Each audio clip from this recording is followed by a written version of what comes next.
हमारे रहते आप बेरोजगार क्यों हैं? सरकारी नौकरी की सबसे अच्छी तैयारी, सबसे अच्छे अध्यापक, सबसे कम फीस, हरियाणा का नंबर 1 कोचिंग सेंटर ICS। नमस्कार, मैं हूं प्रमोद और आप देखना शुरू कर चुके हैं दी सड़कनामा.com। हिसार लोकसभा क्षेत्र से कांग्रेस ने जयप्रकाश जेपी को उम्मीदवार बनाया है।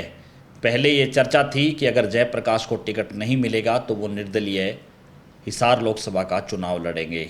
भूपेंद्र सिंह हुड्डा के एक खासम खास कहे जाते हैं जयप्रकाश जेपी, और अगर चुनावों का रिकॉर्ड देखा जाए तो सबसे ज़्यादा चुनाव हैं वो जयप्रकाश जेपी ने लड़े हैं। लोकसभा को लेकर के हम बात कर लें तो लोकसभा में अब तक जयप्रकाश जेपी ने 6 चुनाव लड़े हैं, जिनमें से 3 चुनाव उन्होंने जीते हैं और 3 चुनाव हारे हैं। सभी चुनाव हैं वो हिसार लोकसभा सीट से ही लड़े हैं। अब लोकसभा में उनका ये 7वां चुनाव है।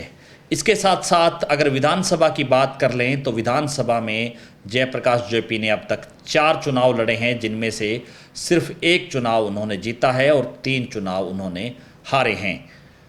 हम आपको बता दें कि जयप्रकाश जेपी अब 7वां लोकसभा चुनाव लड़ने जा रहे हैं और इस बार उनका मुकाबला भारतीय जनता पार्टी के उम्मीदवार रणजीत सिंह चौटाला के साथ होने जा रहा है।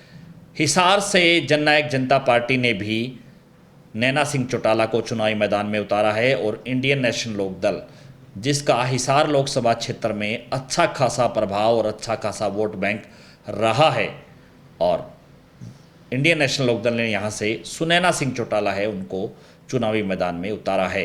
हालांकि हिसार लोकसभा क्षेत्र की बात करें तो पिछले 10 सालों से हिसार में कांग्रेस है वो तीसरे नंबर पे ही रही है, और उससे पहले जयप्रकाश जेपी ने चुनाव जीता।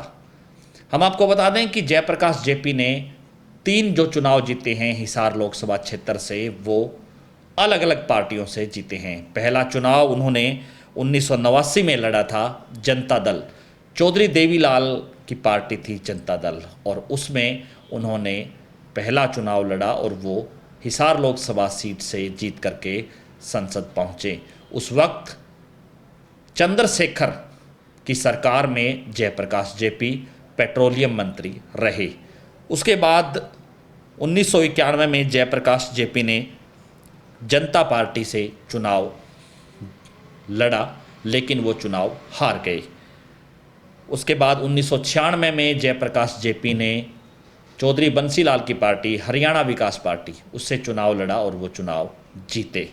इसी तरह से 1998 में जयप्रकाश जेपी ने समाजवादी जनता पार्टी से चुनाव लड़ा था और वो तीसरे नंबर पे रहे थे, और 2004 में जयप्रकाश जेपी ने कांग्रेस के टिकट पर चुनाव लड़ा और वो चुनाव जीते। इसी तरह से 2009 में वो चुनाव हार गए थे, और उसके बाद से 9 के बाद यानी 10 साल 2 बार में उन्होंने यहाँ चुनाव नहीं लड़ा, और ये कह सकते हैं कि अब जयप्रकाश जेपी का ये 7वां चुनाव है लोकसभा को लेकर के। अगर विधानसभा की बात करें तो विधानसभा में हाल ही में, चूँकि ये कह सकते हैं कि 2022 में जो आदमपुर उपचुनाव हुआ, जिसमें कुलदीप बिश्नोई है वो कांग्रेस से भारतीय जनता पार्टी में शामिल हो गए थे, और वो सीट है वो खाली हो गई थी, जहाँ से बीजेपी ने भव्य बिश्नोई को उम्मीदवार बनाया था और उनके सामने जयप्रकाश जेपी ने चुनाव लड़ा था कांग्रेस की टिकट पर, और जयप्रकाश जेपी है करीब 52,000 वोट उनको मिले थे और वो चुनाव हार गए थे। जयप्रकाश जेपी है वो चौधरी भजनलाल परिवार के सामने चुनाव लड़ते रहे हैं। उन्होंने चौधरी भजनलाल के सामने भी चुनाव लड़ा, कुलदीप बिश्नोई के सामने भी चुनाव लड़ा और भव्य बिश्नोई के सामने भी चुनाव लड़ा, और वो तीनों ही बार हार गए थे।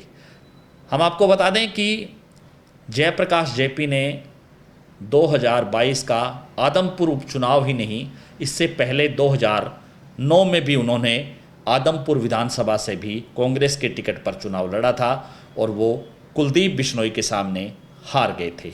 2014 में जयप्रकाश जेपी ने अपनी परंपरागत सीट, यानी कि उनका गांव है कैथल जिले का दुबल गांव, जो कि कलायत विधानसभा क्षेत्र का हिस्सा है, और वहां से जयप्रकाश जेपी 2014 में उन्होंने बतौर निर्दलीय चुनाव लड़ा था, क्योंकि वहाँ से इनको टिकट नहीं मिला था। कांग्रेस के टिकट मांग रहे थे जयप्रकाश जेपी, उनको टिकट नहीं मिला और वो निर्दलीय के तौर पर उन्होंने चुनाव लड़ा, जो कि वो चुनाव जीते और यहाँ से कांग्रेस के चौथे नंबर पर उम्मीदवार रहे उस वक्त।